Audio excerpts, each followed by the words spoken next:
My name is Madison Torres, and I'm 28 years old. I thought I knew my sister Jessica was manipulative, but nothing prepared me for what happened last Friday night. I was getting ready for bed when I heard crying outside my downtown Denver apartment door. When I opened it, two terrified kids stood there with a sketchy stranger who reeked of alcohol. "Your sister sent these kids," he slurred. "Said you'd watch them." My 6-year-old niece Emma was sobbing, clutching a torn backpack, while 9-year-old Jake stared at me with hollow eyes. That's when I realized this wasn't an Uber driver at all. Before we dive into this nightmare, let me know where you're watching from in the comments below. If you're ready to hear how my sister's manipulation nearly destroyed my life, smash that like button and subscribe for more real family drama stories. Trust me, what happens next will shock you. You need to understand the history between my sister Jessica and me to grasp just how calculated this attack really was. Jessica is 4 years older than me, and she's been using people her entire life. Growing up, she convinced our parents that every mistake was somehow my fault. When she got pregnant at 19, she moved back home and turned our house into chaos while I was trying to finish high school. She had 3 kids with 3 different men, never bothering to establish any real stability for them. Currently, Jessica was dating Richard Blackstone, a wealthy businessman who owned several car dealerships around Colorado. She'd been with him for 8 months, and I could see she was already planning her next move to lock him down permanently. Richard was divorced, had money, and Jessica saw dollar signs every time she looked at him. She'd started dressing differently, talking about our future together, and most importantly for this story, she'd been pushing boundaries about childcare. 2 weeks before that horrible Friday night, Jessica had called me with what she presented as a simple request. She wanted me to watch Emma, Jake, and her middle child Tyler while she went to Aspen with Richard for a romantic weekend. "It's just 3 days," she said sweetly. "Richard's planning something special, and you know how important this relationship is for the kids' future." I'd said no immediately. I work as a marketing coordinator for a tech startup, and I had a massive presentation due Monday morning. This wasn't just any presentation either. We were pitching to Mountain View Solutions, a potential client worth $2 million annually. I'd been preparing for weeks, and my weekend was completely booked with final preparations, mock presentations with my team, and reviewing competitor analysis. Jessica's reaction was nuclear. "You're so selfish, Madison. I never ask you for anything, and the one time I need help, you turn your back on family." She started listing everything she claimed she'd done for me over the years, most of it complete fabrication. "I supported you through college," she screamed, which was laughable since she'd actually borrowed money from me repeatedly during that time. "I was there when Mom and Dad got divorced," another lie since she'd been too busy partying to notice our family falling apart. I held my ground because I'd learned that giving in to Jessica's demands only led to bigger demands later. "Find a babysitter, Jessica. I'm not available." The call ended with her hanging up on me, but I thought that was the end of it. I should have known better. Now, standing in my doorway at 10 p.m. on Friday night, I was face to face with the consequences of saying no to Jessica. The man who'd brought the kids was definitely not an Uber driver. He was tall, thin, with greasy hair and bloodshot eyes. His clothes smelled like stale beer and cigarettes, and he kept looking over his shoulder nervously. "You're Marcus, aren't you?" I recognized him from Jessica's social media. He was one of her friends from her bartending days, the type of guy who always seemed to be in some kind of trouble. He nodded, wiping his nose with the back of his hand. "Yeah, Jessica said you'd take care of everything. She promised me $200 to get these kids here safe." He gestured at Emma and Jake like they were packages he delivered. "So where's my money?" The pieces started clicking together in my mind. Jessica hadn't sent an Uber at all. She'd manipulated Marcus into bringing the kids, probably promising him money she expected me to pay. Emma was still crying, and when I knelt down to her level, I could see she was exhausted and hungry. Jake stood protectively next to his sister, but I could see fear in his eyes too. "Marcus," I said carefully, "how much have you had to drink tonight?" He laughed bitterly. "Not enough to deal with this bullshit." Look, lady, Jessica said you'd handle everything. The kids, the money, all of it. I did my part, now pay up so I can get out of here. That's when Jake spoke up, his voice small and scared. He kept stopping at stores and leaving us in the car. We were scared someone would take us. Emma nodded through her tears, and I felt my anger toward Jessica intensify. She'd put her children in genuine danger just to force me into babysitting them. I looked at Marcus more carefully and noticed his hands were shaking slightly. He was fidgeting constantly, and his pupils were dilated even in the bright hallway light. This wasn't just alcohol I was dealing with. Where exactly is Jessica right now? I asked. Marcus shrugged. On her way to some fancy ski place with her rich boyfriend. Said she'd be back Sunday night and you'd have the kids ready to go. He stepped closer, and I could smell the alcohol on his breath. Now about that $200. I realized I was in an impossible situation. I couldn't let Marcus drive anywhere in his condition, especially not with children.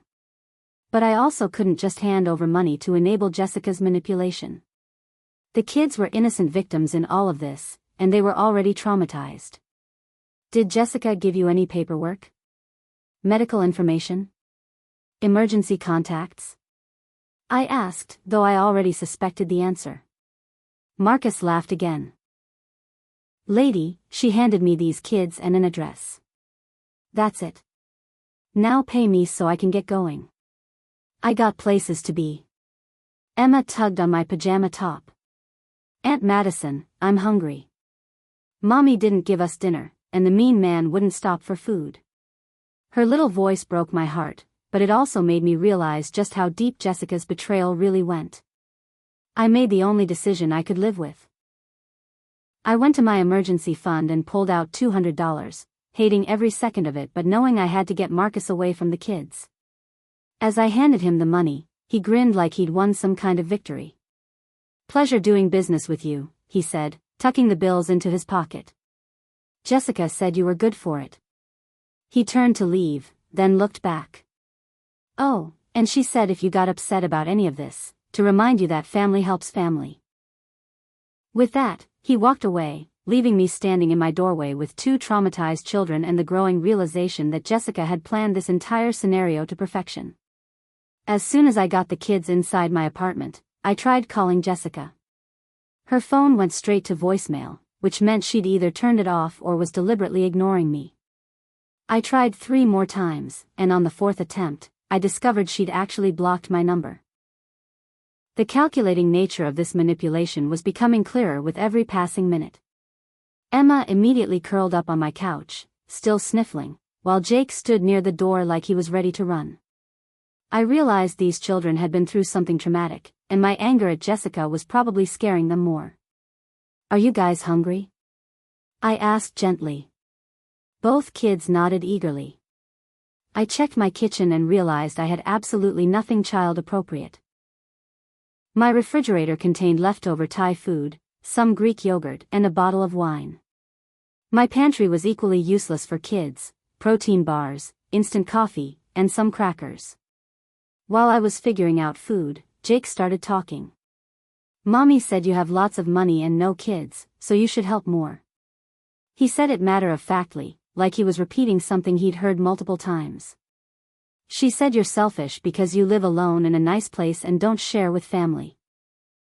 This revelation hit me like a physical blow. Jessica had been poisoning her children's minds against me, building a narrative that justified her manipulation. She'd been planning this for far longer than just 2 weeks. I ordered pizza while Emma fell asleep on my couch, exhausted from the ordeal. While we waited for food, Jake opened up more about what had really happened. Mommy packed our bags this morning and said we were going on an adventure. She didn't tell us we were coming here until Marcus picked us up. He paused, looking around my apartment. She said you'd be happy to see us and that you volunteered to watch us so she could go on a trip. The lies kept building. Jessica had deceived her own children, putting them through emotional trauma just to manipulate me. When I checked the bags she'd sent with them, I found 3 days' worth of clothes that weren't even weather appropriate. No jackets, no pajamas for Emma, and no medications for Jake's asthma that I remembered him having. "Jake, do you still use an inhaler for your breathing?" I asked. His eyes widened with worry. "Yes, it's in the brown bag in my backpack. Mommy said you'd have extra medicine if I needed it." But when I checked his backpack, there was no brown bag and no inhaler. Jessica had sent her asthmatic child away without his medication, assuming I'd somehow handle the emergency. That's when my phone rang. I saw my mother's number and felt a moment of relief, thinking maybe she could help sort this mess out. I was completely wrong. "Madison Elizabeth Torres, what is wrong with you?" My mother's voice was sharp with anger. "Jessica called me crying, saying you volunteered to watch the kids and then changed your mind at the last minute. She's stranded at the airport because you won't take them." I felt like I'd been punched in the stomach. Jessica had called our mother with a completely fabricated story, painting herself as the victim and me as the unreliable one. "Mom, that's not what happened at all. Jessica sent the kids here with some drunk guy named Marcus, without asking me, while I have a major work presentation. Don't lie to me, Madison. Jessica sent me the text messages where you agreed to help. She showed me everything." My mother's voice was full of disappointment that cut deep. "I raised you better than to go back on your word when family needs help." I realized Jessica had either faked text messages or manipulated our conversation in some way to create evidence of my supposed agreement. The level of premeditation in this scheme was staggering. Jessica hadn't just decided to dump her kids on me, she'd built an entire false narrative complete with fake evidence and character assassination. After I hung up with my mother, feeling like my family was crumbling around me, Jake delivered the final devastating blow. "Aunt Madison, Mommy said if you got mad about watching us, we should call her and she'd come get us. But she also said if we called her, she'd be really disappointed in us for ruining her special trip." Jessica had emotionally blackmailed her own children, making them feel responsible for her happiness while simultaneously using them as weapons against me. These kids were trapped between loyalty to their mother and fear of disappointing her, all while being used as pawns in her manipulation game. When the pizza arrived, I realized I'd have to pay for that too.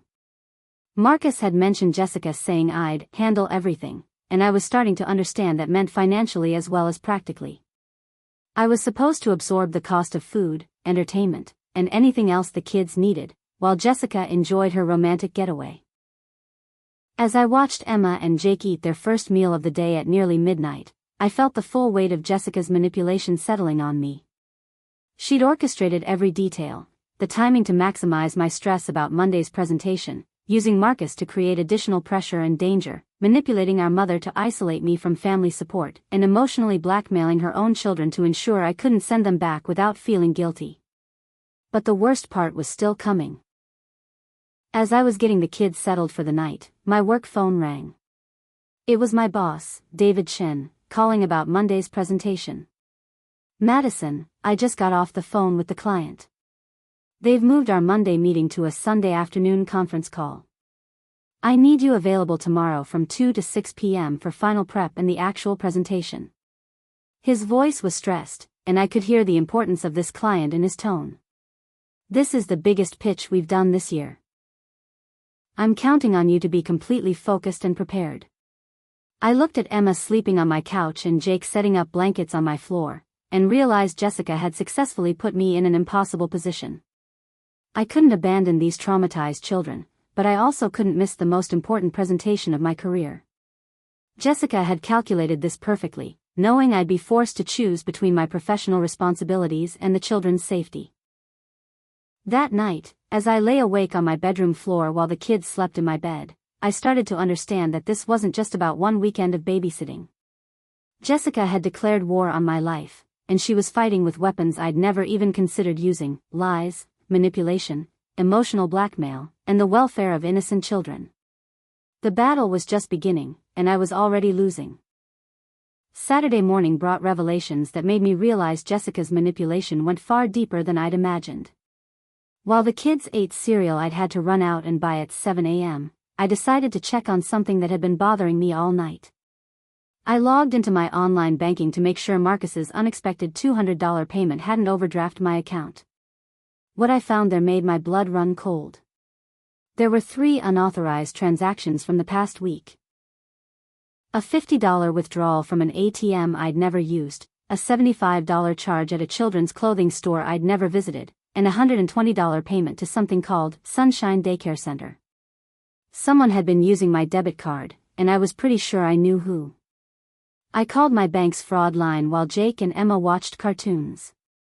During the 20-minute hold time, Jake casually mentioned something that confirmed my suspicions. "Mommy said she needed to borrow some money from you last week for school clothes. She said you told her it was okay to use your card since you have so much money." Jessica had stolen my debit card information and had been charging things to my account. Worse, she'd told her children it was legitimate, probably to use them as witnesses if I ever questioned the charges. The theft had been going on for at least a week, which meant she'd been planning this weekend manipulation while actively stealing from me. The bank representative was helpful but explained that investigating fraud takes time. They could freeze my card immediately, but getting my money back would require filing a police report and waiting for their investigation. Meanwhile, I was now responsible for feeding and caring for 2 kids with very limited cash on hand.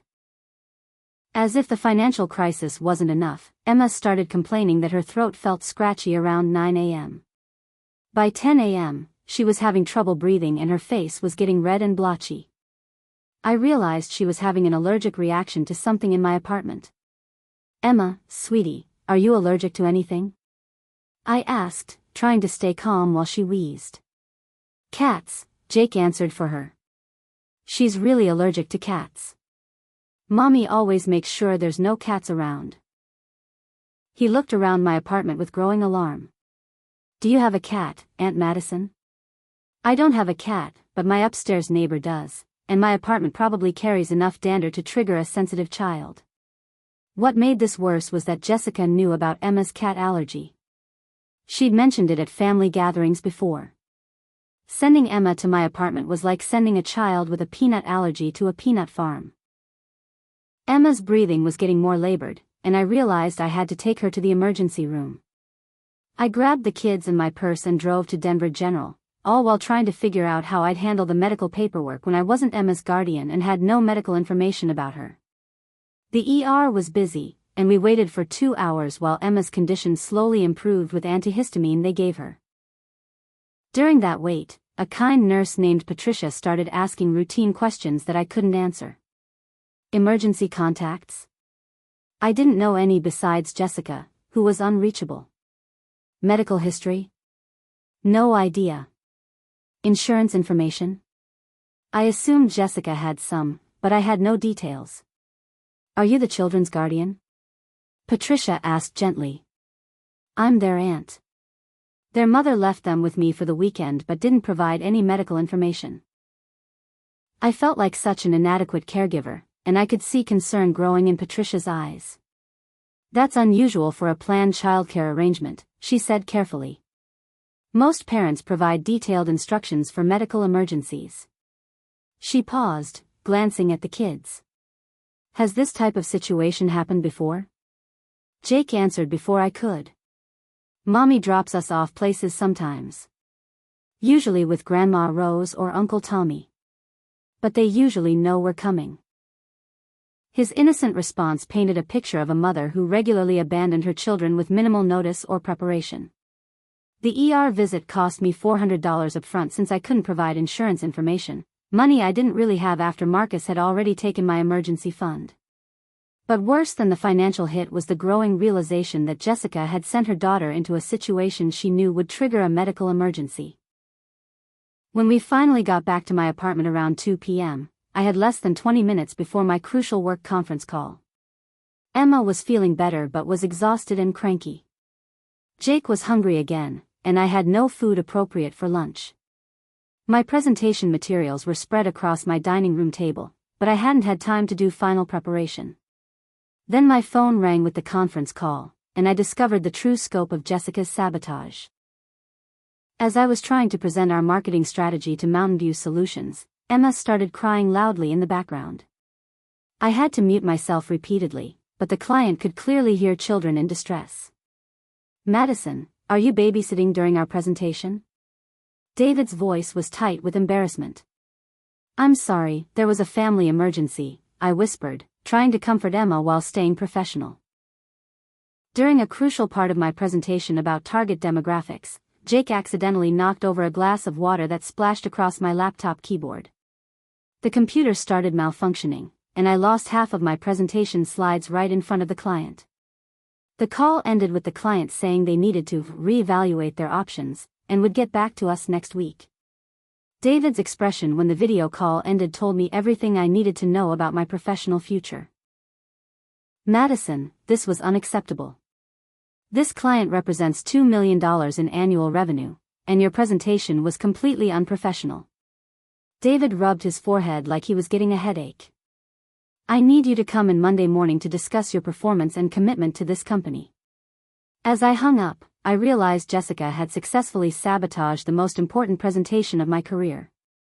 She'd timed everything perfectly.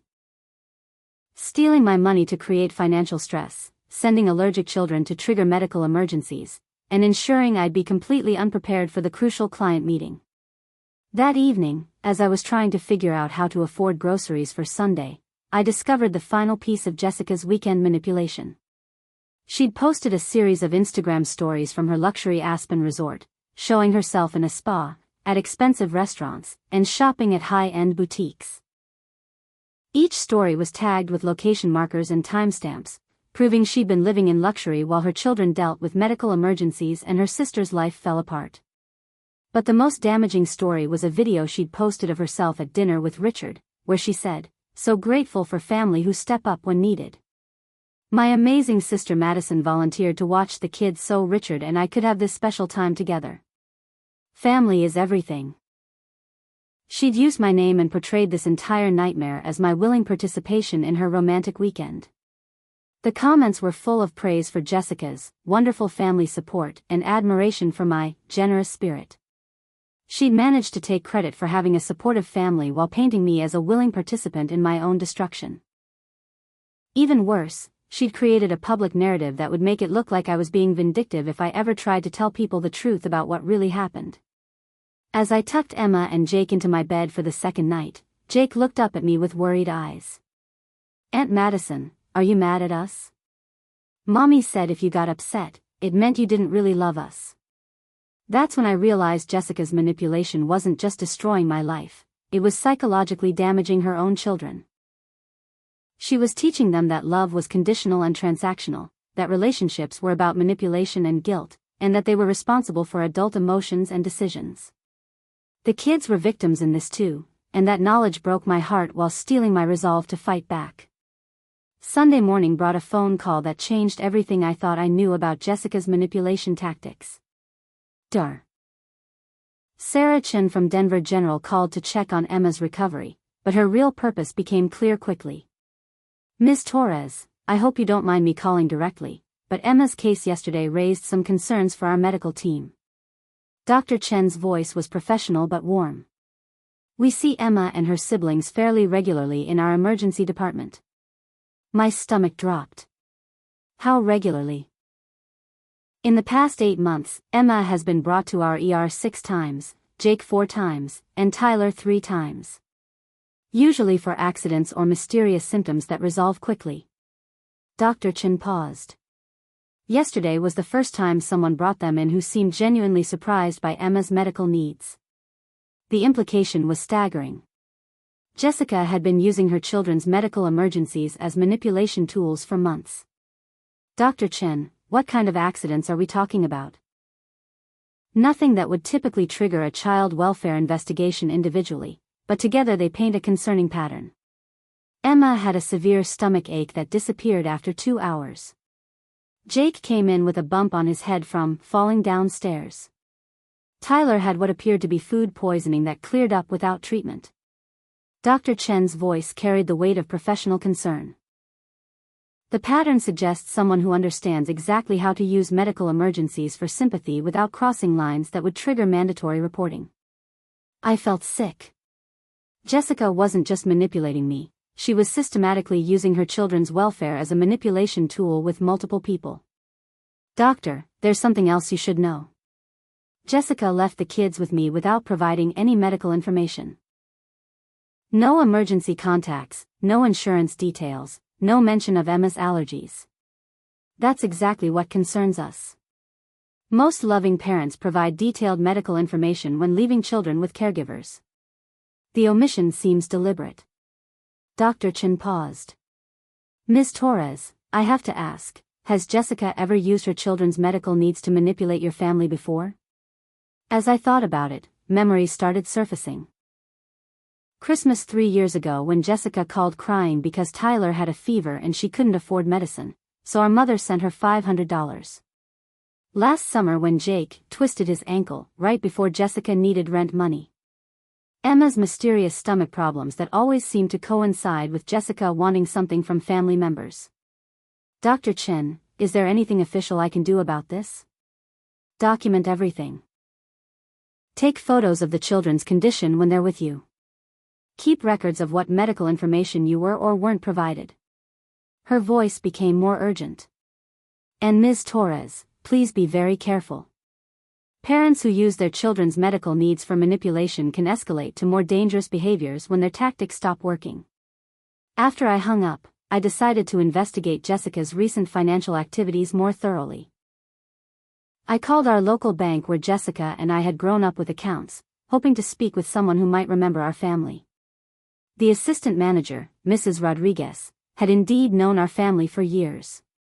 After I explained my concerns and provided my identification, she shared something that shattered my understanding of Jessica's manipulation timeline. Madison, I'm glad you called. We've been concerned about some activities on your grandmother's account. Mrs. Rodriguez's voice was troubled. Jessica was added as a power of attorney 6 months ago, and there have been some unusual withdrawals. Our grandmother Rose was 84 and lived in an assisted living facility. She'd been struggling with early dementia, which made her vulnerable to financial exploitation. What kind of withdrawals? Large cash withdrawals, always just under the amount that would trigger automatic reporting. Jessica claims they're for your grandmother's care, but the amounts don't match with the facility's billing records. Mrs. Rodriguez paused. There's also the matter of the life insurance policy. My blood went cold. What life insurance policy? Your grandmother recently changed the beneficiary on her $50,000 policy from being split between you and Jessica to Jessica being the sole beneficiary. She also changed her will to leave everything to Jessica, citing concerns about your stability and reliability.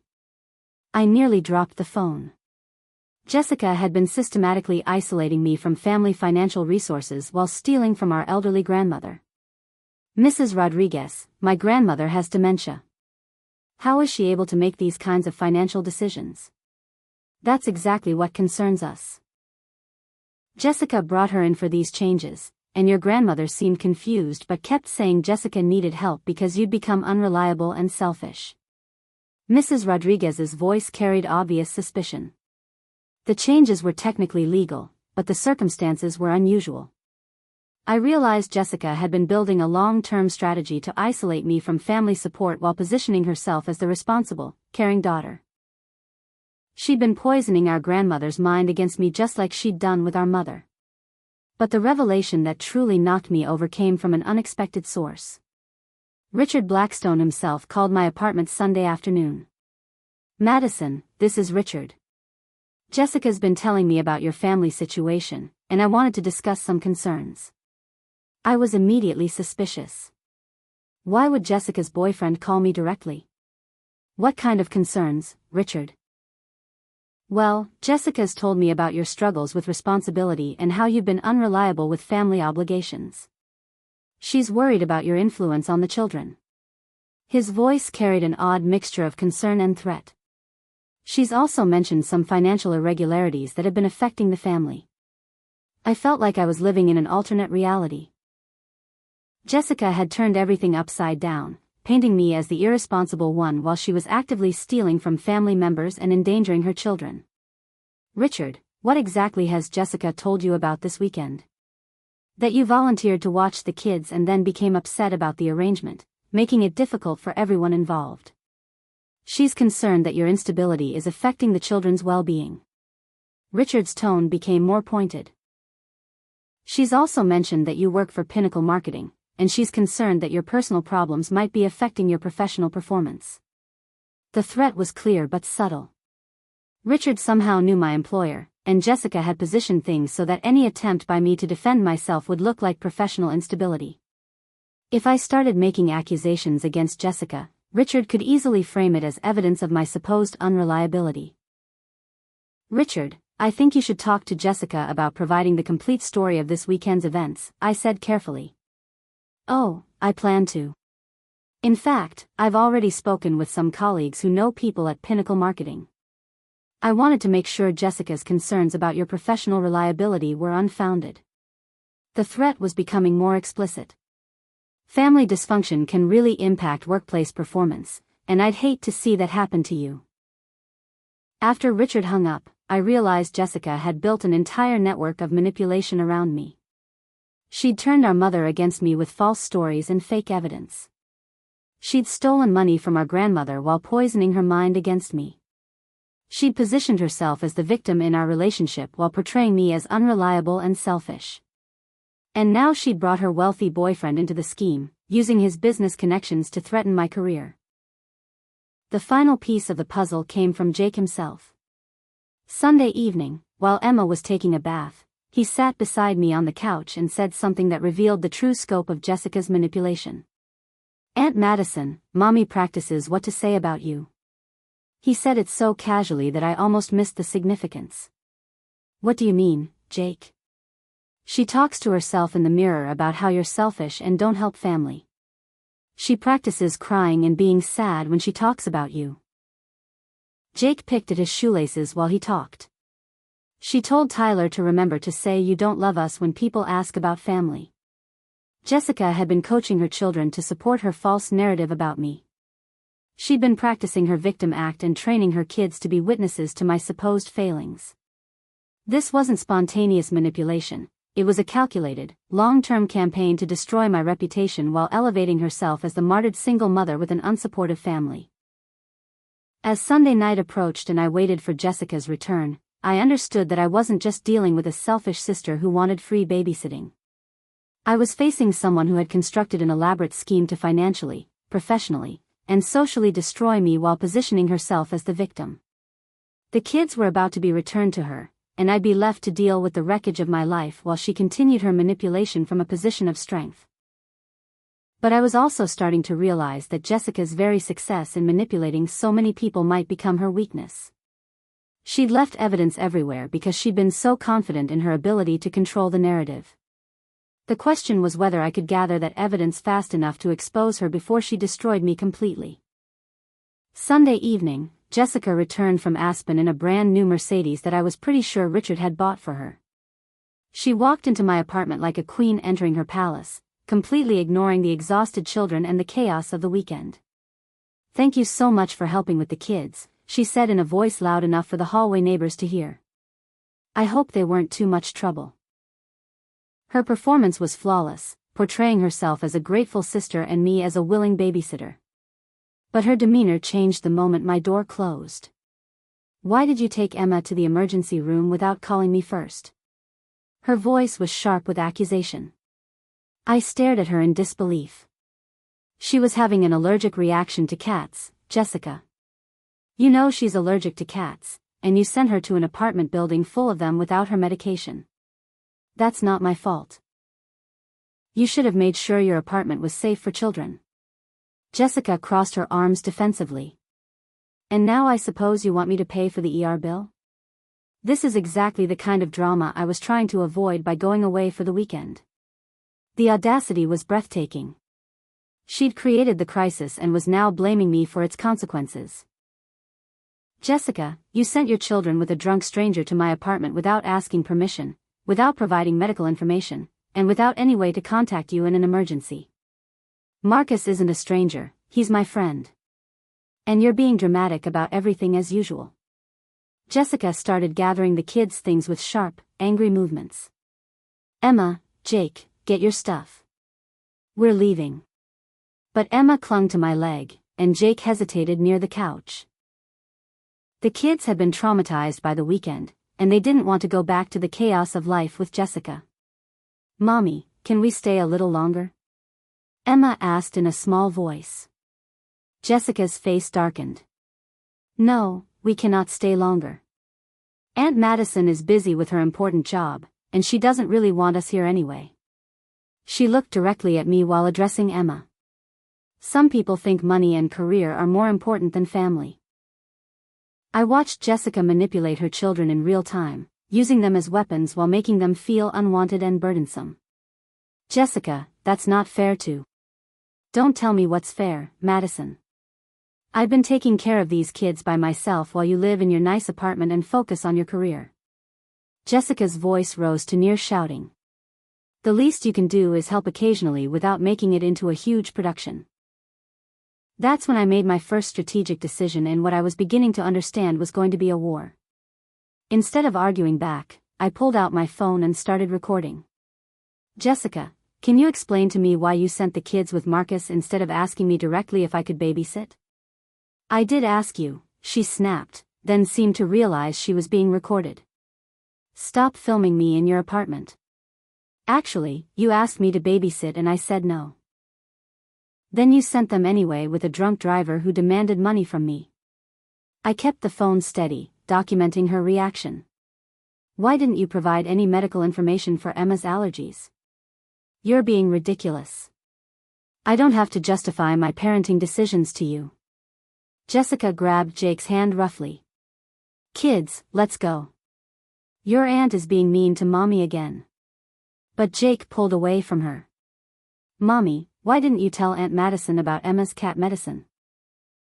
Jessica's face went through several expressions as she realized her own son was contradicting her story. "Jake, we'll talk about this in the car. Aunt Madison is trying to make Mommy look bad because she's upset about helping family." I kept recording as Jessica essentially admitted to deliberately withholding medical information while trying to manipulate her children into believing I was the unreasonable one. She was creating evidence against herself every time she spoke. After they left, I spent Sunday night documenting everything I could remember from the weekend. I wrote down timestamps, took photos of the medical bills, screenshotted Jessica's social media posts from Aspen, and created a detailed timeline of events. If this was going to be a war, I needed ammunition. Monday morning brought the conversation with my boss that I'd been dreading. David called me into his office at 9 a.m. sharp, and his expression told me everything I needed to know about my professional future. "Madison, Friday's presentation was unacceptable. The client specifically mentioned unprofessional circumstances and technical difficulties." David leaned back in his chair, studying my face. "I've also received some concerning calls about your reliability from people in the business community." My heart sank. Richard had made good on his subtle threat. "David, can you tell me who called and what specifically they said?" "I'm not at liberty to share details, but there are concerns about your personal life affecting your professional performance." David's tone was formal, like he was reading from a script. "I'm putting you on a performance improvement plan effective immediately. Any further incidents will result in termination." I realized I was trapped in Jessica's web at work too. If I tried to explain what really happened over the weekend, I'd sound paranoid and unstable. If I accepted blame for unprofessional conduct, I'd validate the negative narrative Jessica and Richard were spreading about me. Either way, my career was in jeopardy. But that afternoon, I got an unexpected ally. Dr. Chen called to follow up on Emma's condition, and during our conversation, I mentioned my concerns about the pattern of medical emergencies she described. MS. "Torres, I've been thinking about our conversation yesterday. Would you be willing to provide a formal statement about your observations during Emma's care this weekend?" Dr. Chen's voice carried a new urgency. "We're considering opening a child welfare investigation based on the pattern we've observed." For the first time since Friday night, I felt like someone with authority was taking Jessica's manipulation seriously. "Dr. Chen, what would that involve?" "Child Protective Services would interview you, the children, and Jessica separately. They'd investigate the pattern of medical emergencies and assess whether the children are being properly cared for. She paused. Your documentation of this weekend's events could be crucial evidence. I realized this might be my opportunity to protect the kids while exposing Jessica's manipulation tactics. What do I need to do? Document everything you observed this weekend. Times, dates, what the children said, what medical information was or wasn't provided. Dr. Chen's voice became more serious. But Ms. Torres, be prepared for retaliation. Parents who use children for manipulation often escalate their behavior when they feel threatened. That evening, I received a text from Jessica that confirmed Dr. Chen's warning about escalation. Hope you're happy about causing problems for our family. Mom wants to talk to you about this weekend. You've really hurt the kids with your selfishness. I realized Jessica was already working to turn our mother against me even further, probably building on whatever false story she'd told about my supposed agreement to babysit. The battle lines were being drawn, and Jessica was mobilizing every ally she had in our family. But I was also starting to understand that Jessica's confidence in her manipulation abilities might be creating opportunities for me. She'd been so successful at controlling narratives that she was leaving evidence everywhere, assuming she'd never be seriously challenged. Her own children had contradicted her stories. Her social media posts proved she'd been living in luxury while claiming emergency circumstances. Her financial activities with our grandmother had created paper trails that banks were already questioning. The question was whether I could gather and present this evidence effectively before Jessica's network of manipulation destroyed my career, my family relationships, and my financial stability completely. The war was just beginning, but for the first time, I had a strategy instead of just defensive reactions. By Tuesday morning, Jessica had launched what I can only describe as a coordinated assault on every aspect of my life. I woke up to 3 missed calls from unknown numbers and a voicemail from someone claiming to be with Denver Child Protective Services. This is Investigator Williams with DCPS. We've received a report that you may have endangered minors this weekend by providing inadequate medical care. Please call our office immediately to schedule an interview.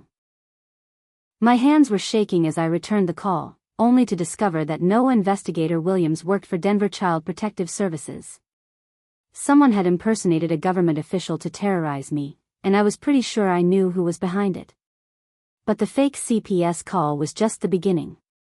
At work Tuesday morning, I discovered that someone had filed a complaint with our company's HR department claiming I'd been drinking during Friday's client presentation. The complaint was anonymous, but it included specific details about the presentation that only someone who'd known about the call could have provided. Madison, we need to discuss these allegations seriously, HR Director Sandra Martinez said during our meeting. The complaint claims you were intoxicated during a client presentation and caring for children while impaired. Sandra, that's completely false. I can provide medical records showing I was at the emergency room with my niece during that time period, I said, pulling out the documentation I'd started carrying everywhere. The complaint also mentions concerns about your stability and reliability that have been reported by community members. Sandra's tone was formal but not unkind. I'm required to document this in your file and inform you that any additional complaints will trigger a formal investigation. I realized Jessica and Richard had created a paper trail of false allegations that would make me look unstable if I tried to defend myself too vigorously. Every piece of evidence I tried to present could be framed as desperate attempts to cover up professional misconduct. Wednesday brought an escalation that demonstrated just how far Jessica was willing to go. I came home from work to find 2 police officers waiting outside my apartment building. Ms. Torres, we need to ask you some questions about a kidnapping report filed by Jessica Cameron, Officer Martinez said, checking his notes. She claims you unlawfully kept her children this past weekend and refused to return them when requested. I felt like the ground was disappearing beneath my feet. Officer, I have documentation proving that Jessica sent the children to my apartment without my consent and that I returned them Sunday evening when she came to pick them up. Officer Martinez reviewed the police report Jessica had filed. According to this complaint, you agreed to watch the children Friday afternoon, then attempted to keep them beyond the agreed timeframe and demanded payment for their care. That's completely false. I have text messages and witness statements that prove I never agreed to babysit. I showed him my phone records and the screenshots I'd taken of Jessica's social media posts from Aspen. The second officer, Detective Thompson, studied the evidence carefully. Ms. Torres, this appears to be a family dispute rather than a criminal matter. However, the complaint has been filed, and we're required to document your response. Officers, I believe Jessica is filing false reports to harass me. She's also been stealing money from my bank account and manipulating elderly family members. I provided them with copies of the bank fraud documentation and Mrs. Rodriguez's contact information at the bank. Officer Martinez made notes, but his expression suggested he viewed this as a messy family situation rather than clear criminal activity. Ms. Torres, we recommend that you and your sister work out these disputes through family court rather than involving law enforcement repeatedly. After the police left, I realized Jessica had successfully used the legal system to create an official record of complaints against me while positioning herself as the victim. Even though the officers hadn't arrested me, the police report would exist as evidence of my supposed misconduct if Jessica needed to reference it later. Thursday morning brought the most devastating attack yet. I arrived at work to find my boss and HR director waiting in the conference room with serious expressions. Madison, we've received information that suggests you may have a substance abuse problem, Sandra Martinez said gently. A concerned community member contacted us with evidence of erratic behavior and unreliable conduct. My stomach dropped. What kind of evidence? David Chen looked uncomfortable as he slid a folder across the table. Photos of you appearing disheveled in public, reports of you being seen with known drug users, and documentation of inconsistent work performance. I opened the folder and felt sick. The photos were real but completely taken out of context. One showed me outside the emergency room Saturday night looking exhausted and stressed while carrying Emma. Another showed me talking to Marcus Friday night in my apartment hallway. A third showed me at the bank Monday morning looking upset while discussing the fraud on my account. Someone had been following me and photographing me during the most stressful moments of the weekend, then presenting those images as evidence of substance abuse and criminal association. The level of premeditation was terrifying. I can explain every one of these photos, I said, but even as I spoke, I realized how paranoid I sounded. Madison, the person who provided these images, also gave us a detailed timeline of concerning behaviors. Associating with known criminals, neglecting children in your care, appearing intoxicated during work calls, and making false accusations against family members. Sandra's voice carried professional sympathy, but I could see she was already convinced. I understood that any attempt to defend myself would validate their concerns about my stability. If I provided detailed explanations for each photo, I'd sound paranoid and defensive. If I admitted the photos were real but insisted they were taken out of context, I'd sound like someone making excuses for legitimate concerns. I'd like to request a drug test to prove I haven't been using any substances, I said, hoping objective evidence might counter the narrative being built against me. We can certainly arrange that, but Madison, we're equally concerned about the pattern of personal drama affecting your professional performance. David's tone suggested the decision had already been made. We're placing you on administrative leave pending a full investigation of these concerns. As I cleaned out my desk that afternoon, I realized Jessica had systematically destroyed my professional reputation using carefully manipulated evidence and strategic timing. She documented my worst moments while hiding the context that would explain them, creating a narrative of substance abuse and instability that would be almost impossible to disprove. But the attack wasn't finished. Thursday evening, I discovered that someone had called my landlord with complaints about noise disturbances, suspicious visitors, and potential illegal activities in my apartment. My landlord, Mrs. Patterson, left a voicemail saying she'd received multiple anonymous reports and needed to discuss my lease immediately. When I called her back, she explained that neighbors had complained about late-night disturbances, strange men visiting my apartment, and children crying at all hours. Madison, I've never had problems with you before, but these reports are concerning. People are saying there might be drug activity or domestic violence situations happening in your unit. I realized Jessica had orchestrated complaints from multiple directions to make it appear like independent community members were concerned about my behavior.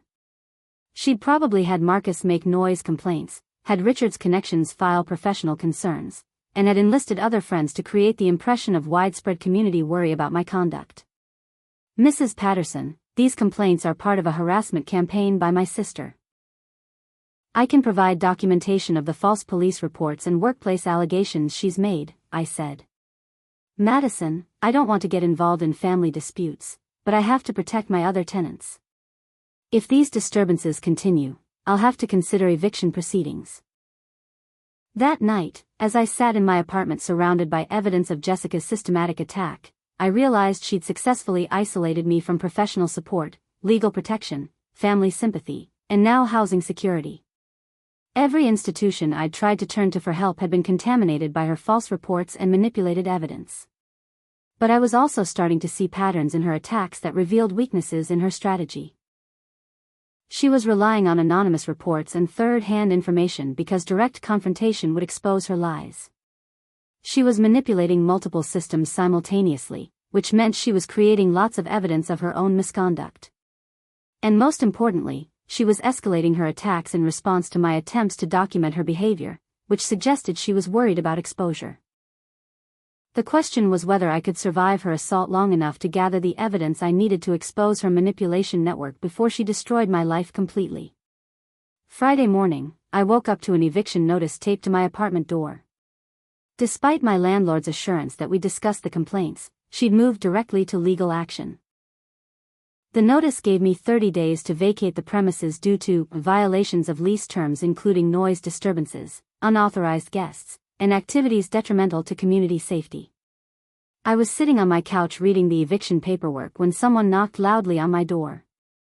Through the peephole, I saw my mother standing in the hallway with a suitcase, and my heart lifted for the first time in a week. Maybe she'd realized Jessica's stories didn't add up and had come to support me.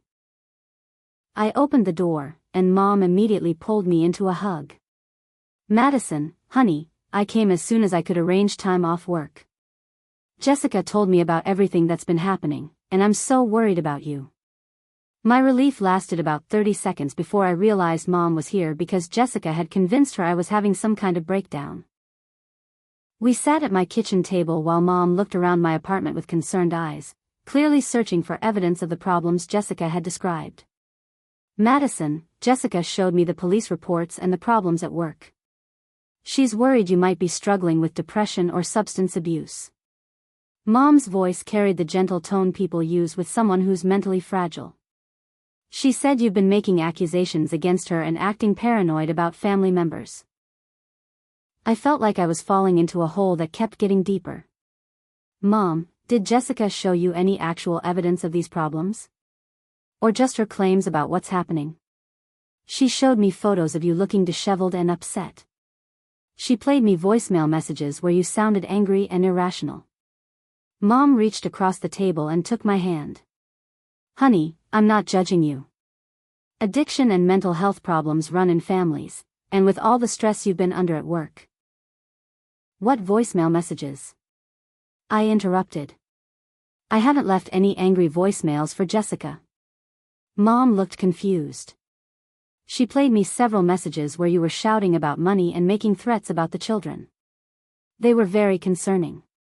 I realized Jessica had somehow faked voicemail messages, probably using recordings from our phone calls taken out of context or even manipulated audio. The sophistication of her deception was staggering. Mom, I need you to help me understand something. Can you show me exactly what evidence Jessica provided about my supposed problems? I asked. Mom pulled out her phone and showed me a folder of screenshots and photos that Jessica had sent her. As I looked through them, I felt sick.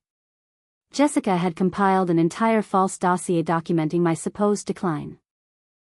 Photos of me looking stressed taken out of context, fake text message conversations, and what appeared to be medical records suggesting I'd been treated for substance abuse. Mom, these medical records are fake. I've never been treated for drug abuse, and these text conversations never happened. I pointed to several obvious inconsistencies in the fake messages. Look at the timestamps on these texts. They're from dates when Jessica and I weren't even communicating. Mom studied the evidence more carefully, and I could see doubt starting to enter her expression. Jessica said you might claim the evidence was fake because addiction makes people paranoid and defensive. I understood the perfect trap Jessica had created. Any attempt to deny her evidence would be framed as proof of the mental health problems she claimed I was having. Any documentation I provided would be dismissed as desperate attempts to cover up my supposed issues. Mom, can I show you something? I pulled out my own documentation from the past week, bank records showing Jessica's theft, medical records from Emma's ER visit, and photos I'd taken of the conditions the children were in when they arrived at my apartment. As Mom reviewed my evidence, her expression started changing. Madison, this shows Jessica took money from your account without permission. And why wasn't Emma's allergy information provided if Jessica planned for you to watch the children? Because Jessica didn't plan for me to watch them, Mom. She dumped them on me against my will and then built this elaborate story to make it look like I'd volunteered and then become unreliable. Mom spent the next hour comparing Jessica's evidence against mine, and I watched her understanding shift. The timestamps on Jessica's fake text messages didn't align with phone records. The medical documents contained inconsistencies that suggested forgery. Most importantly, the story Jessica had told about my willing participation in childcare didn't match with the lack of preparation and medical information she'd provided. Madison, if what you're showing me is true, then Jessica has been lying to me for weeks. Mom's voice carried growing anger. She's had me believing my daughter was having a breakdown while she was actually stealing from family members and manipulating her own children. That afternoon, Mom called Jessica and requested a meeting. I was terrified that Jessica would convince Mom to turn against me again, but Mom had decided to use a strategy one hadn't expected. She was going to test Jessica's story by asking for details that a truthful person would remember clearly. Jessica, I want to understand exactly what happened last weekend. Can you walk me through how you arranged childcare with Madison? Mom put the call on speaker so I could hear. Well, Madison offered to help when I told her about my trip with Richard. She said she'd love to spend time with the kids and that her work schedule was flexible. Jessica's voice carried her usual confident manipulation tone. That's interesting, because Madison's boss told me she had a crucial client presentation Friday that she'd been preparing for weeks. Mom's voice was neutral but probing. How did Madison plan to manage both the presentation and childcare? There was a pause before Jessica answered. She said work could wait because family was more important. She specifically told me she'd rearrange her schedule to help. Mom looked at me and mouthed, "She's lying," while continuing the conversation. Jessica, when you dropped the kids off, did you provide Madison with medical information and emergency contacts? Of course I did. I'm a responsible mother. Jessica's voice carried indignation. I always make sure caregivers have everything they need. Then why didn't Madison have information about Emma's cat allergy when she had to take her to the emergency room? Mom's voice was becoming sharper. Madison didn't tell me about any emergency room visit. This is the first I'm hearing about it. Jessica's story was falling apart in real time. If there was a medical emergency, she should have called me immediately. Mom looked at me with an expression of growing fury. Jessica, Madison has hospital records showing Emma was treated for an allergic reaction Saturday afternoon. The attending physician documented that no medical information was provided by the children's mother. Madison is lying about this to make me look bad. She's been making false accusations because she's upset about helping family. Jessica's voice was rising, and her confident manipulation tone was cracking. Jessica, I'm looking at hospital records with timestamps and doctors' signatures. These aren't accusations, they're documented facts. Mom's voice was ice cold. I'm also looking at bank records showing unauthorized transactions from Madison's account that match your recent purchases. The phone call ended with Jessica claiming Mom was being manipulated by my lies and hanging up. But the damage was done. Mom had witnessed Jessica's story fall apart under basic questioning, and she'd realized the scope of the deception. Madison, I owe you a huge apology. I believed Jessica's lies because I never imagined my own daughter would fabricate evidence against her sister. Mom was crying now. How long has she been doing this to our family? That evening, Mom revealed information that helped me understand the full scope of Jessica's manipulation network. She'd brought copies of financial documents that proved Jessica had been stealing from her for years: forged checks, unauthorized credit card use, and fraudulent loan applications using Mom's information. "I found these hidden in Jessica's old bedroom when I was cleaning out the house last month," Mom explained. "I thought they were mistakes or identity theft from strangers. I never suspected my own daughter." But the most devastating revelation came when Mom showed me something Jessica probably never intended for anyone to find: my childhood diary from when I was 12, with Jessica's handwriting in the margins. I found this in Jessica's apartment when I helped her move last year. She'd been keeping it all these years. Mom opened the diary to pages where Jessica had written notes analyzing my childhood thoughts and emotions. "Look what she wrote next to your entry about being nervous about starting middle school." In my 12-year-old handwriting, I'd written about being scared of not making friends at my new school. In the margin, Jessica had written, "Madison always insecure about social acceptance. Can use this if needed." Page after page revealed Jessica's analysis of my childhood vulnerabilities, my fears, and my emotional patterns. She'd been studying me since we were children, building a psychological profile she could use for manipulation. Next to an entry about my crush on a boy named David, Jessica had written, "Madison needs approval from authority figures. Father figure issues useful." "Mom, she's been planning to manipulate me since we were kids," I said, feeling sick as I read through her notes. "Madison, there's something else. I found financial records showing Jessica has been doing this to other family members too." Mom pulled out a folder containing evidence of Jessica's manipulation network. Uncle Tommy, cousin Sarah, even great-aunt Helen. She's been systematically stealing from and manipulating our entire extended family. I realized I wasn't Jessica's only victim, I was just her current target. She had a pattern of identifying vulnerable family members, building false narratives about their problems, and then using those narratives to justify taking their money while positioning herself as the helpful, caring family member. But Mom's support gave me something I'd lost over the past week: an ally who understood the scope of Jessica's manipulation and had evidence to support my claims. For the first time since this nightmare began, I wasn't fighting alone. "Madison, we're going to expose Jessica and protect the rest of our family from her manipulation," Mom said with determination. "But we need to be smart about this. She's been building these lies for years, and she has a lot of practice making herself look like the victim."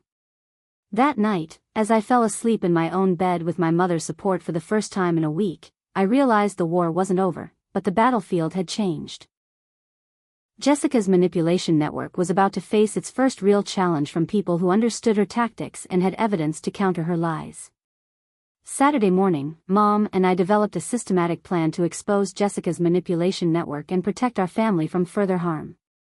We realized that Jessica's confidence in her abilities had led her to leave evidence everywhere, and we needed to gather that evidence before she realized her tactics were being exposed. Our first step was contacting Dr. Chen at Denver General.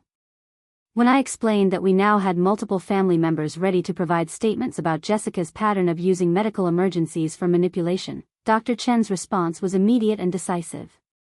"Ms. Torres, with this additional evidence, I'm required to file a formal report with Child Protective Services. The pattern you're describing suggests systematic child endangerment." Dr. Chen's voice carried professional urgency. "Can your mother provide documentation of Jessica's financial manipulation and fraud?" Mom had brought copies of every fraudulent document Jessica had hidden in her belongings: forged checks, fake loan applications, and unauthorized credit card accounts. "Doctor, I have evidence showing Jessica has been stealing from elderly family members for years while claiming to be their caregiver. This is exactly what CPS needs to see." Financial abuse of vulnerable family members often accompanies child endangerment. Dr. Chen explained the process. CPS will interview the children separately from Jessica, and they'll investigate the pattern of medical emergencies in conjunction with the financial fraud. Our next step was gathering evidence from Jessica's other victims. Mom called Uncle Tommy, who'd been sending Jessica money for emergencies with her kids for the past 2 years. When Mom explained what we'd discovered, Uncle Tommy's response was explosive. I knew something was wrong. Jessica called me last month crying about Jake needing emergency surgery, but when I asked for hospital information so I could send flowers, she gave me an address that didn't exist. Uncle Tommy's anger was palpable. She's taken over $3,000 from me in the past year for supposed medical emergencies. Cousin Sarah had a similar story. Jessica had convinced her that Tyler had a learning disability and needed expensive private therapy that wasn't covered by insurance. Sarah had been sending monthly payments for therapy that apparently never existed. The worst part is that Jessica made me promise not to tell anyone about Tyler's problems because she didn't want him to be stigmatized, Sarah said during our conference call. She used my love for that child against me to keep me quiet about the money. Great Aunt Helen's situation was the most disturbing.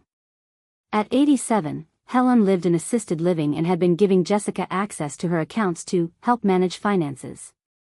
Mom and I drove to Helen's facility Sunday morning to discover that Jessica had been systematically draining Helen's life savings.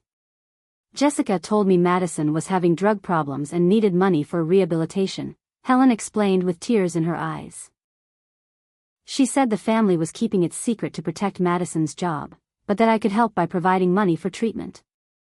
Jessica had used my supposed problems as justification for stealing from our elderly aunt, creating a narrative that made Helen feel like she was helping save her great-niece from addiction. The cruelty was staggering. But Helen provided us with something invaluable: recorded phone conversations.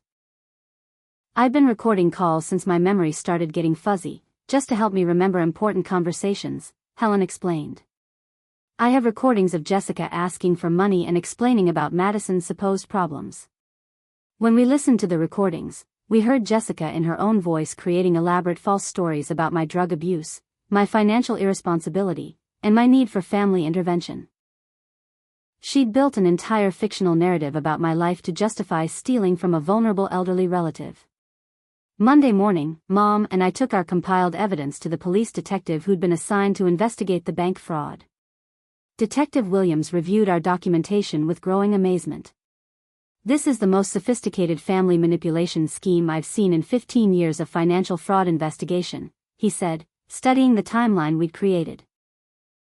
Jessica Cameron has been running multiple concurrent scams against different family members using interconnected false narratives. The timeline showed Jessica's pattern clearly. She'd start by identifying a vulnerable family member, then create a crisis that required their financial assistance. While managing that manipulation, she'd simultaneously build false narratives about other family members to justify additional theft and to prevent her victims from comparing stories. Detective Williams, what can we do to protect the other family members Jessica might be targeting? Mom asked. With this evidence, we can pursue multiple felony charges: identity theft, elder financial abuse, child endangerment, and fraud. But more importantly, we can get protective orders preventing Jessica from contacting elderly family members and require supervised visitation with her children. Tuesday brought an unexpected breakthrough when Richard Blackstone called me directly. But instead of the threatening tone he'd used before, his voice carried shame and anger. Madison, I need to apologize and provide you with some information about Jessica. Richard's voice was tight with controlled rage. My wife found evidence that Jessica has been stealing from my business accounts, and I've learned some things about her past that you should know. Richard explained that Jessica had convinced him to give her access to petty cash for family emergencies, and she'd been stealing hundreds of dollars weekly while creating false documentation about where the money was going. But that's not the worst part, Richard continued. I hired a private investigator to look into Jessica's background before I planned to propose to her. Madison, your sister has been married twice before and has outstanding warrants in 2 other states for similar fraud schemes. I felt like the ground was shifting beneath my feet. Richard, are you saying Jessica has done this before? She ran the exact same scheme in Arizona 3 years ago, targeting her then-boyfriend's family with false stories about family members having drug problems while she stole money for supposed emergencies. Richard's voice carried disgust. She moved to Colorado after her scheme was exposed, and apparently she's been rebuilding her manipulation network here. Richard provided us with contact information for Jessica's previous victims in Arizona. When Mom called them, we discovered that Jessica's current attacks on me were following a precise pattern she'd perfected through previous schemes. She told us her sister in Arizona was a drug addict who needed money for rehab, explained Maria Santos, one of Jessica's previous victims. She had fake medical records, staged photos, and even got her kids to repeat stories about their aunt's supposed problems. We sent thousands of dollars before we realized it was all lies. Wednesday morning, our strategic counterattack reached a critical moment when Child Protective Services conducted surprise interviews with Emma, Jake, and Tyler. The children were interviewed separately from Jessica, and their statements provided devastating evidence of her manipulation tactics. CPS investigator Linda Morrison called me that afternoon with updates. Ms. Torres, the children have provided consistent statements about their mother coaching them to say specific things about family members. They also described a pattern of being left with various relatives without warning and being told to report back about those relatives' behaviors and financial situations. Emma had told the investigators that Jessica practiced different voices and expressions in the mirror while talking about family members. Jake had described being instructed to mention specific details about my apartment and behavior to create particular impressions. Tyler had revealed that Jessica recorded phone conversations with family members and played them back for the children, coaching them on what to listen for and report. The children are clearly being used as information gatherers and manipulation tools, investigator Morrison explained. Combined with the financial evidence you've provided, we have grounds for immediate protective custody. Thursday brought Jessica's first real consequences when she was arrested at work on multiple charges: identity theft, elder financial abuse, child endangerment, and fraud.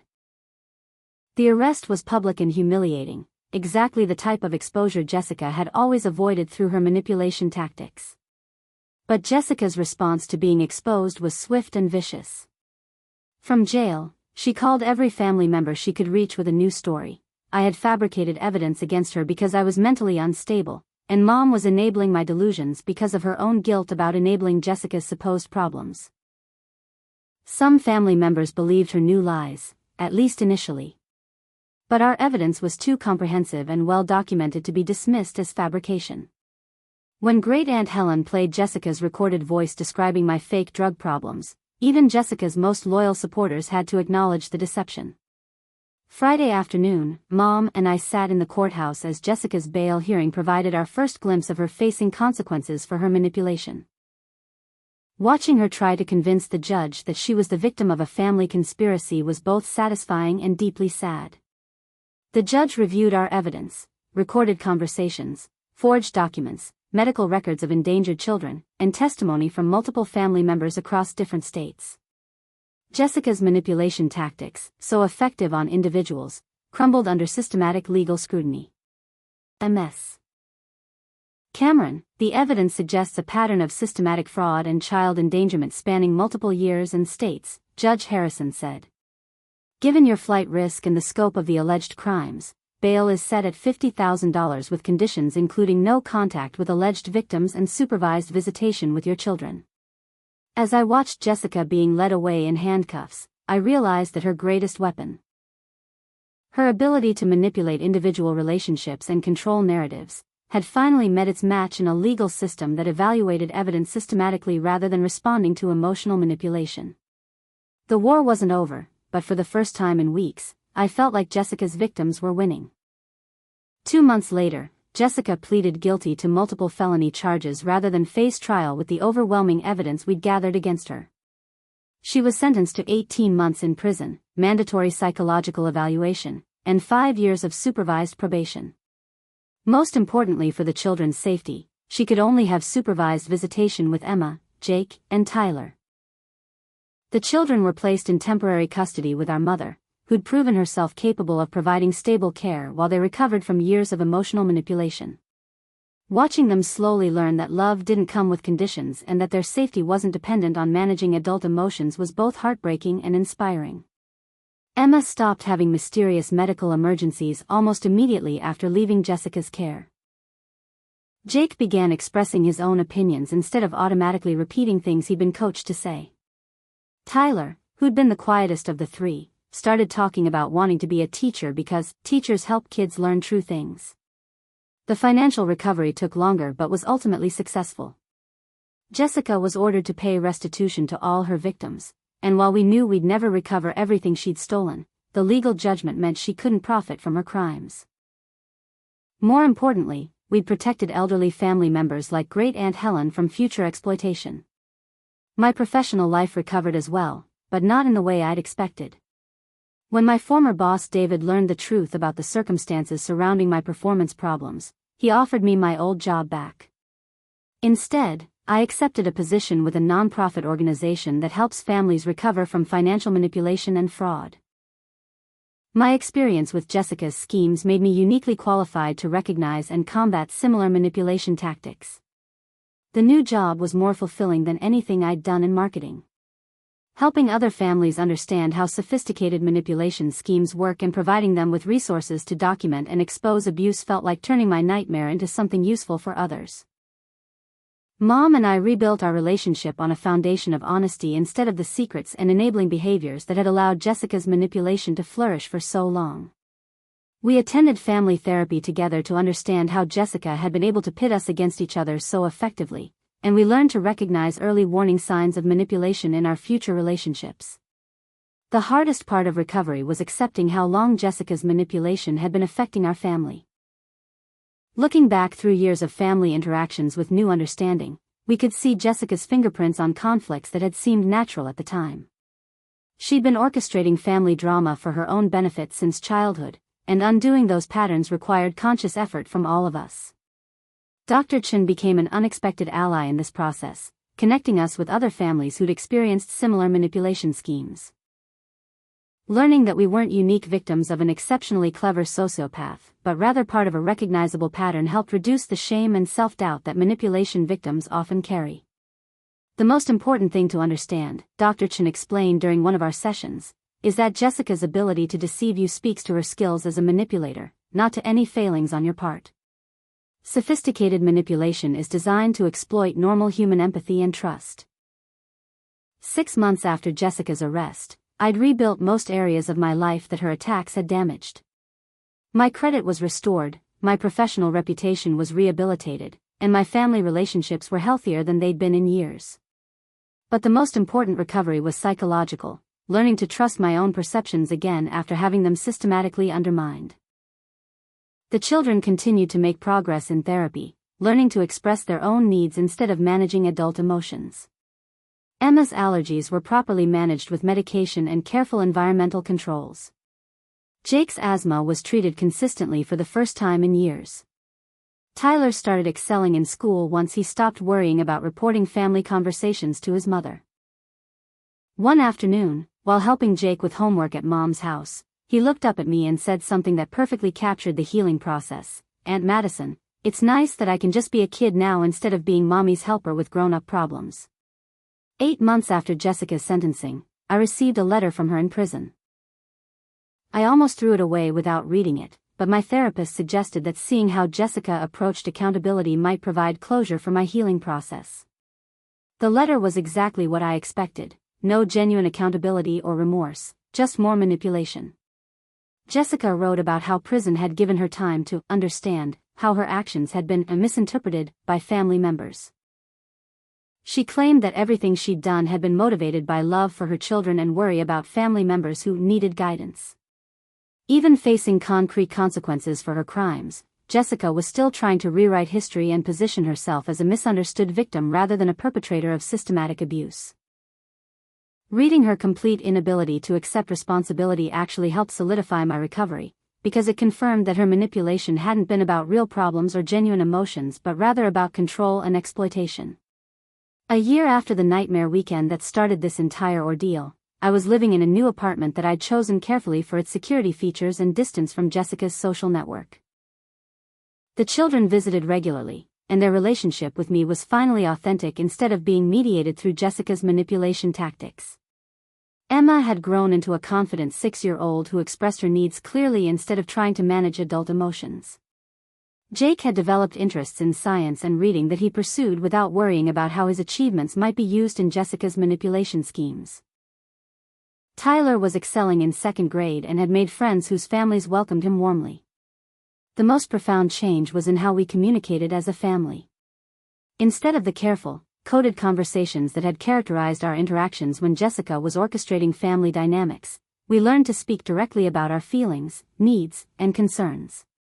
Arguments happened, but they were honest disagreements rather than manipulation tactics disguised as family conflict.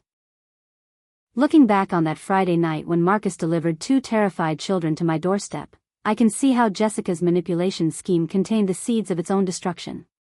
Her confidence in her ability to control narratives led her to create extensive evidence of her crimes. Her systematic targeting of multiple victims created a network of people with similar stories who could corroborate each other's experiences. Most importantly, her willingness to endanger her own children provided child welfare authorities with grounds for intervention that couldn't be dismissed as family drama. The experience taught me that sophisticated manipulation often succeeds not because victims are naive or weak, but because manipulators exploit normal human tendencies toward trust, family loyalty, and conflict avoidance. Jessica's greatest skill was making her victims feel like they were choosing to help her rather than being coerced into compliance. But manipulation schemes also depend on isolation and information control. Once we started comparing stories and documenting evidence systematically, Jessica's carefully constructed false narratives fell apart quickly. The same social networks she'd used for manipulation became networks for sharing truth and supporting recovery. 2 years later, Jessica was released from prison to a halfway house with strict conditions on her contact with family members.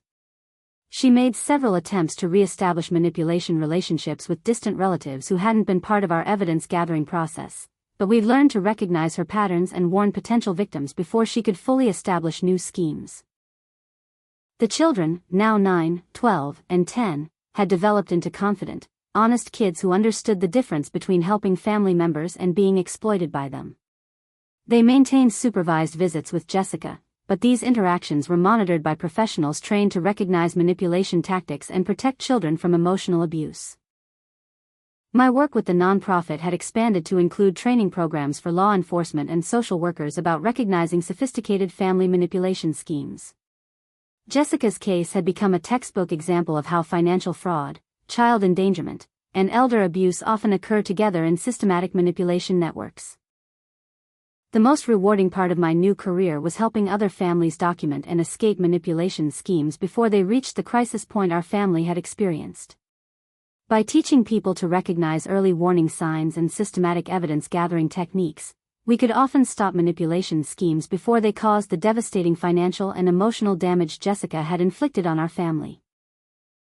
If you've experienced family manipulation or know someone who has, please don't wait to seek help. Document everything. Trust your instincts when something feels wrong, and remember that sophisticated manipulators often target the most caring and loyal family members.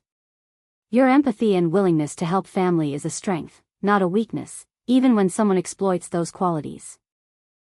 Most importantly, remember that recovery from family manipulation is possible, but it requires support from people who understand the complexity of these schemes.